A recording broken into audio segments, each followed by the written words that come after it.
नमस्कार दोस्तों, आप सभी का हमारे YouTube channel help desk Chhattisgarh में एक बार पुनः स्वागत है। मैं आज आप लोगों के सामने छत्तीसगढ़ माध्यमिक शिक्षा मंडल रायपुर सत्र 2020-21 असाइनमेंट तृतीय माह नवंबर कक्षा 12वीं विषय अर्थशास्त्र के असाइनमेंट के प्रश्नों के उत्तर लेकर उपस्थित हुआ हूँ। यह प्रश्नों के उत्तर उन बच्चों के लिए है जिन बच्चों के पास शिक्षण सामग्री या पुस्तकें उपलब्ध नहीं हो पाई है या उनके पास इलेक्ट्रॉनिक्स या मोबाइल नहीं है। उन बच्चों के लिए यह मार्गदर्शन के रूप में उपयोग किया जाए, इसका किसी तरह से कोई भी दुरुपयोग न किया जाए। तो चलिए बच्चों, प्रारंभ करते हैं छत्तीसगढ़ माध्यमिक शिक्षा मंडल रायपुर के द्वारा दिए गए कक्षा 12वीं विषय अर्थशास्त्र के असाइनमेंट के प्रश्नों के उत्तर। तो पहला प्रश्न है, बाजार के विस्तार को प्रभावित करने वाले तत्वों को वर्णन कीजिए। तो इस प्रश्न का उत्तर है, बाजार के विस्तार को प्रभावित करने वाले बहुत से तत्व हैं। मुख्य रूप से वस्तु के बाजार का विस्तार दो बातों पर निर्भर करता है, जो कि निम्नानुसार है। बाजार का विस्तार निम्नलिखित दो बातों पर निर्भर करता है। पहला, वस्तु के गुण, और दूसरा वस्तु की देश की आंतरिक दशाएं। इसके अंतर्गत वस्तु के गुण के अंतर्गत किसी वस्तु के गुण उस वस्तु के बाजार विस्तार को निम्नलिखित तरह से प्रभावित करते, मतलब वस्तु की गुणवत्ता के आधार पर उस वस्तु के विक्रय या की मात्रा में निर्भर करता है। पहला बिंदु है वस्तु की विस्तृत मांग। किसी वस्तु के बाजार का विस्तृत अथवा संकुचित होना उस वस्तु की मांग पर निर्भर करता है। वस्तु की मांग जितनी अधिक विस्तृत होगी, उस वस्तु का बाजार उतना ही विस्तृत होगा। उदाहरण के लिए गेहूं, सोना, चांदी आदि वस्तुओं की मांग विश्वव्यापी होने से इसका व्यापार भी और बाजार भी अंतर्राष्ट्रीय होता है। मतलब जिस वस्तु की मांग जितनी ज़्यादा होगी, उसका क्षेत्र विस्तार उतना ज़्यादा होगा। दूसरा बिंदु है वस्तु की पर्याप्त पूर्ति।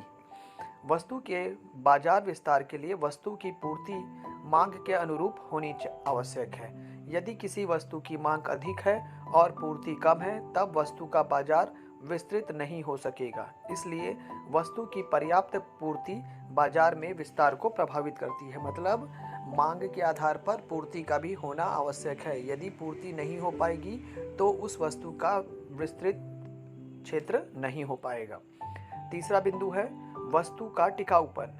टिकाऊ वस्तुओं का बाजार क्षेत्र विस्तृत होता है। इसके विपरीत शीघ्र नष्ट होने वाली वस्तुओं का बाजार संकुचित होता है। उदाहरण के लिए सोना व चांदी का बाजार दूध व सब्जी के बाजार से अधिक विस्तृत होगा। मतलब जो वस्तुओं को अधिक समय तक संचय करके रखा जा सकता है, उस वस्तु का बाजार विस्तृत होगा अपेक्षाकृत उन वस्तुओं से जो शीघ्र नष्ट हो जाती हैं। चौथा बिंदु है वहनीयता। जिन वस्तुओं को एक स्थान से दूसरे स्थान तक सरलतापूर्वक ले जाया जा सकता है, उनका बाजार विस्तृत होता है। जिन वस्तुओं का मूल्य अधिक होता है परंतु भार व तौल में बहुत कम होती है, उनका बाजार विस्तृत होता है। ऐसी वस्तुओं को लाने ले जाने में यातायात व्यय कम होता है। मतलब जिन वस्तुओं को हम एक स्थान से दूसरे स्थान तक आसानी से लाना ले जाना कर सकते हैं, उन वस्तुओं का व्यापार और बाजार विस्तृत होता है। अगला बिंदु है वस्तु का स्थानापन्न न होना। बाजार में यदि किसी वस्तु के अधिक स्थानापन्न विद्यमान है, तब उस वस्तु का बाजार संकीर्ण या छोटा होता है।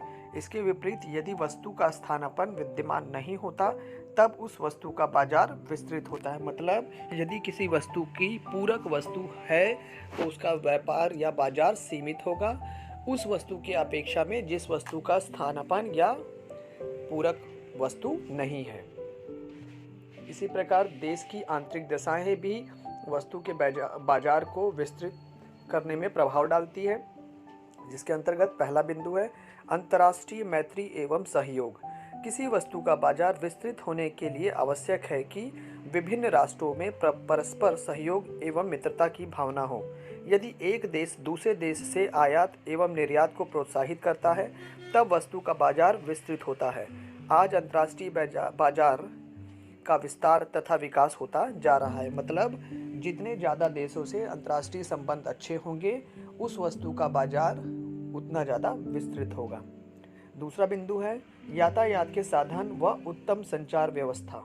यदि देश में यातायात व संचार के अच्छे, सस्ते व विकसित साधन उपलब्ध हैं, तो बाजार का विस्तार होता है, क्योंकि इन साधनों के द्वारा किसी एक स्थान विशेष पर उत्पन्न वस्तु को न केवल स्थानीय बाजार में वरन देश विदेश में भेजा जा सकता है। मतलब जितनी ज़्यादा यातायात के साधन विकसित होंगे, वस्तु का बाजार उतना ज़्यादा विस्तृत होगा।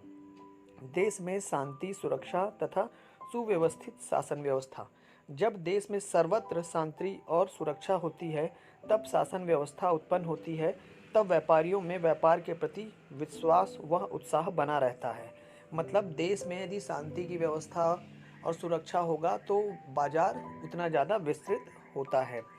अगला बिंदु है पैकिंग का ढंग व शीत भंडारण की व्यवस्था। शीत भंडार गृह की उचित व्यवस्था होने पर नष्ट होने वाली वस्तुओं को दीर्घ काल तक सुरक्षित रखा जा सकता है। वस्तुओं की उत्तम पैकिंग व्यवस्था के द्वारा दूर दूर तक स्थानों तक भेजा जा सकता है। ऐसी स्थितियों में वस्तुओं का बाजार विस्तृत होता है। अगला बिंदु है कुशल मुद्रा व बैंकिंग प्रणाली। किसी वस्तु के बाजार का विस्तार अच्छी बैंकिंग प्रणाली तथा मुद्रा प्रणाली पर निर्भर करता है। मुद्रा मूल्य में स्थिरता होनी चाहिए तथा बीमा व्यवस्था का भी प्रबंध होना चाहिए, जिससे कि जो माल एक स्थान से दूसरे स्थान तक भेजा जाए उसका बीमा कराया जा सके।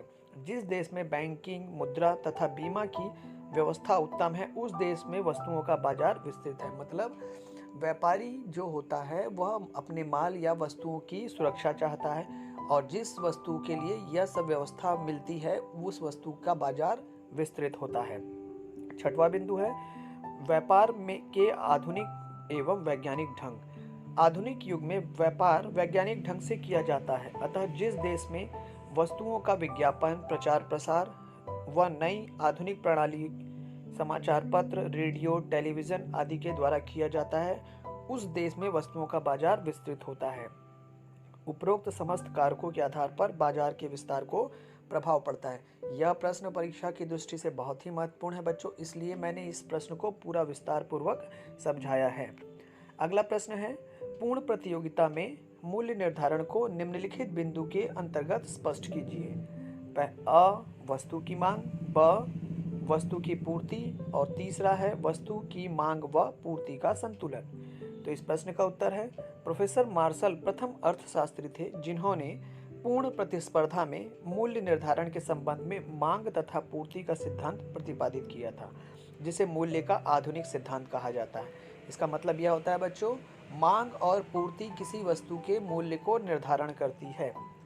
मूल्य वस्तु के मांग से निर्धारित होता है अथवा पूर्ति से। वास्तव में यह दोनों से निर्धारित होता है। मतलब मांग और पूर्ति के आधार पर किसी वस्तु का मूल्य निर्धारित होता है। यह जॉन मार्शल के द्वारा दिया गया सिद्धांत था, जिसे आधुनिक सिद्धांत भी कहा जाता है। पहला है वस्तु की मांग के आधार पर मूल्य का निर्धारण। वस्तु की मांग उपभोक्ता के द्वारा की जाती है। उपभोक्ता किसी वस्तु का मूल्य देने के लिए इसलिए तैयार रहते हैं क्योंकि वस्तु में जो उन्हें तुष्टि गुण या संतोष प्राप्त होता है तथा साथ ही साथ वे दुर्लभ भी होते हैं। उपभोक्ता किसी वस्तु का अधिक से अधिक मूल्य उस वस्तु के सीमांत तुष्टि गुण के बराबर देने को तैयार होता है। मतलब उपभोक्ता किसी वस्तु का मूल्य उतना ही देना चाहेगा जितना उसे उस वस्तु से संतोष या तुष्टि प्राप्त होती है। दूसरा है वस्तु की पूर्ति के आधार पर मूल्य का निर्धारण। वस्तु की पूर्ति उत्पादन फर्मों के द्वारा की जाती है।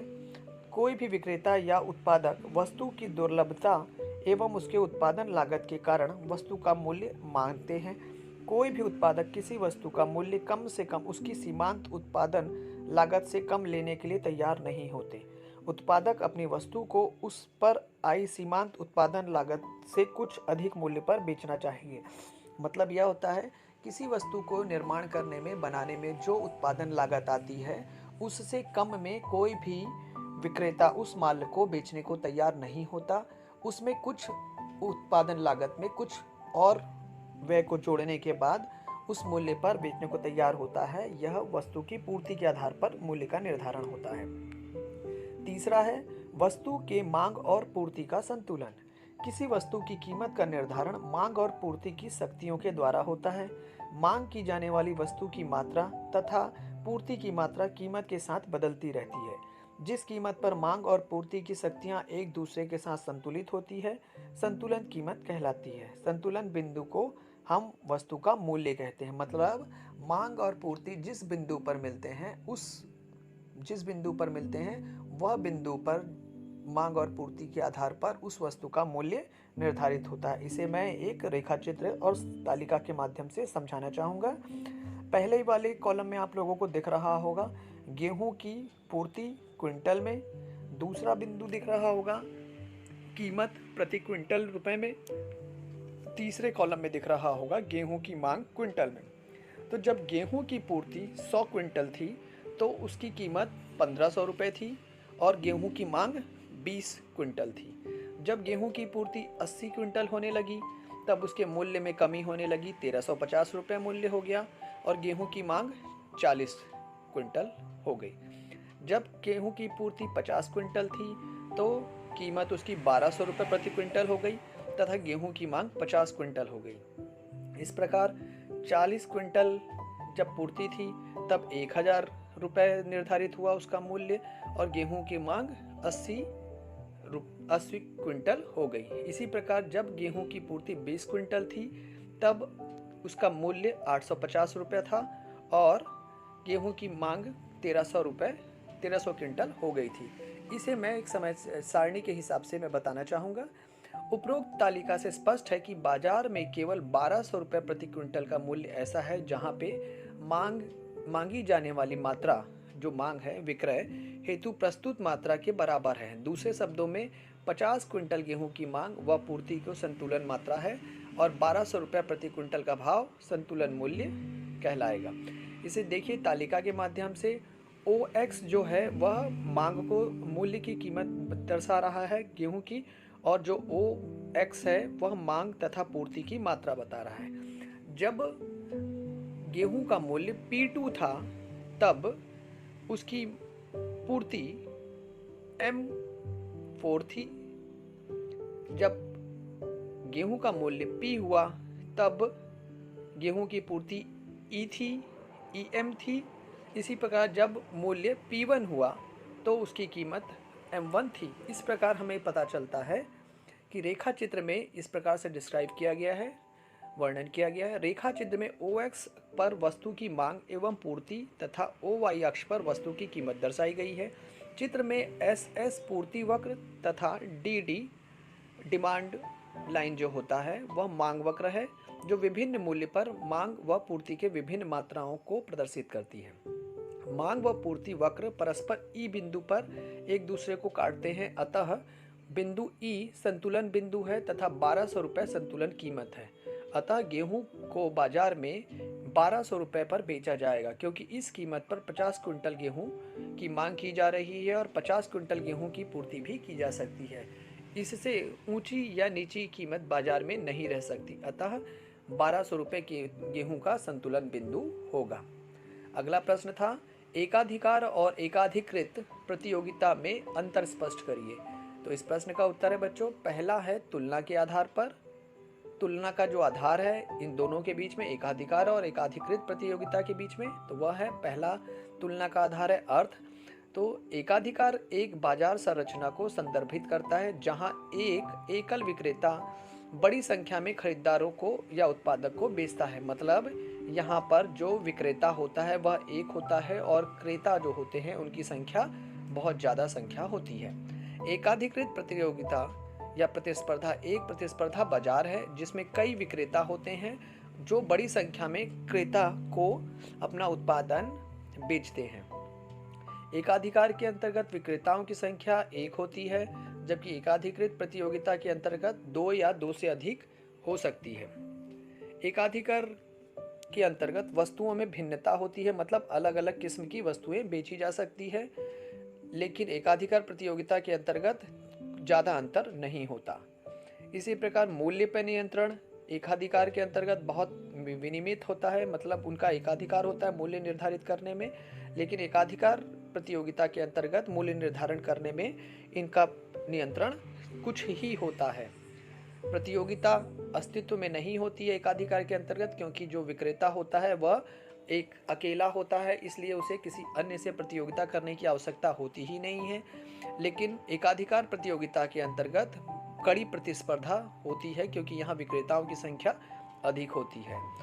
एकाधिकार में प्रवेश और निकास के लिए कोई बाधा नहीं है, अनेक बाधाएं होती है, क्योंकि विक्रेता के चले जाने पे उस वस्तु का बाजार समाप्त या खत्म हो जाता है। उसी प्रकार एकाधिकार प्रतियोगिता के अंतर्गत प्रवेश और निकास के लिए कोई पाबंदी नहीं है। किसी एक विक्रेता के जाने से वस्तु के विक्रय पे कोई प्रभाव नहीं पड़ता। फर्म व उद्योग के बीच अंतर नहीं होता एकाधिकार में, जबकि एकाधिकार प्रतियोगिता के अंतर्गत फर्म और उद्योग के बीच अंतर होता है, क्योंकि यह एक तरह से रिटेलर्स होते हैं और एकाधिकार के अंतर्गत जो विक्रेता होता है वह उसका उत्पादक होता है। अगला प्रश्न है बच्चों, बाजार मूल्य सामान्य मूल्य के बराबर होने की प्रवृत्ति रखता है, स्पष्ट कीजिए। तो इस प्रश्न का उत्तर है, बाजार मूल्य सामान्य मूल्य के बराबर होने की प्रवृत्ति रखता है। यह कथन पूर्णतः सत्य है। बाजार मूल्य सामान्य मूल्य के बराबर होने की प्रवृत्ति रखता है। इसको जानने के लिए सबसे पहले हमें बाजार मूल्य और सामान्य मूल्य का अर्थ जानना होगा। तो इसके अंतर्गत बाजार मूल्य की परिभाषा और अर्थ क्या होता है वह मैं बता दूं आप लोगों को। बाजार में जिस मूल्य पे वस्तुएं खरीदी और बेची जाती है उसे बाजार मूल्य कहा जाता है। बाजार मूल्य के निर्धारण में मांग और पूर्ति के आधार पर मूल्य निर्धारण होता है, लेकिन इस मूल्य में पूर्ति की अपेक्षा मांग अधिक प्रभावशाली होती है। सरल शब्दों में कहा जाए तो मांग के आधार पर जो मूल्य निर्धारित होता है उसे बाजार मूल्य कहा जाता है। हम जब मार्केट में या बाजार में जाके किसी वस्तु को खरीदते हैं तो वह उसका एक बाजार मूल्य ही होता है। सामान्य मूल्य वस्तु का वह मूल्य होता है जो मांग और पूर्ति की स्थायी प्रवृत्ति के आधार पर निर्धारण किया जाता है। यह वस्तु का स्थायी मूल्य होता है। सामान्य मूल्य वस्तु के उत्पादन व्यय या लागत से अधिक नहीं हो सकता। सामान्य मूल्य को मैं सरल शब्दों में कहूँ तो वह मूल्य होगा जो वस्तु के निर्माण करने में जो लागत आती है वह उसका सामान्य मूल्य होता है। कोई भी विक्रेता या उत्पादक वस्तु के जो लागत मूल्य से कम में नहीं बेचता है। लागत मूल्य में कुछ राशि को जोड़ने के बाद जो बेची जाती है वह उसका सामान्य मूल्य कहलाता है। बाजार मूल्य में सामान्य मूल्य के बराबर होने की प्रवृत्ति होती है, क्योंकि बाजार मूल्य सामान्य मूल्य के आधार पर ही निर्धारित होता है। बाजार मूल्य सामान्य मूल्य से कम नहीं हो सकता, लेकिन सामान्य मूल्य के बराबर हो सकता है। मतलब एक उत्पादक जो होता है, जैसे मान लीजिए कोई साबुन को बनाने में 10 रुपए की लागत आती है, तो उत्पादक उसे 11 रुपए में बेचता है, 1 रुपए लाभ को लेके। तो 11 रुपए में बेचता है तो जो वो बेची जाने वाली मूल्य होता है वह उसका बाजार मूल्य होता है, और जो 10 रुपया होता है वह उसका लागत मूल्य या सामान्य मूल्य होता है। मतलब बाजार मूल्य सामान्य मूल्य से कम नहीं हो सकती, हाँ, लेकिन उन दोनों के बराबर हो सकती है। और अधिक जानकारी के लिए हमारे YouTube channel help desk Chhattisgarh को सब्सक्राइब करिए और लाइक करिए। हमसे जुड़े रहिए। बहुत बहुत धन्यवाद दोस्तों।